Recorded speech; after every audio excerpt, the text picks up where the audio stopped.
Hey, how many of you have one of these cheap sprinklers that's broken?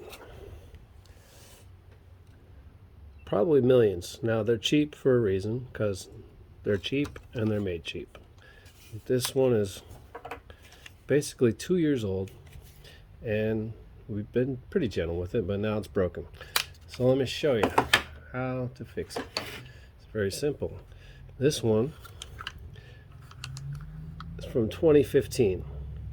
It broke years ago, and I threw this washing machine hose right on it with a clamp,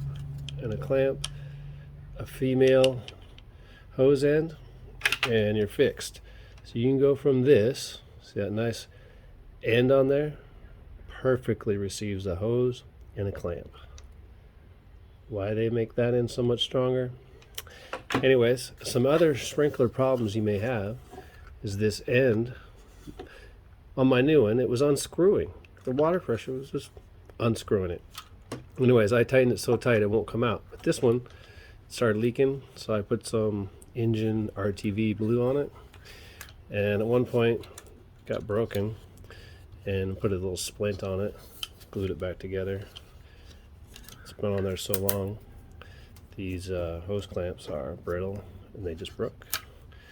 Anyway, that's oh, one other thing. Time this arm fell off and it was lost for like a season. I found it in the yard. So that, I think I melted the end of this a little bit after I put the arm back on, so the arm won't fall off again.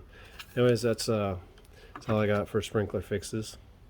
If you like this video, please comment about fixing your cheap sprinkler. Thank you.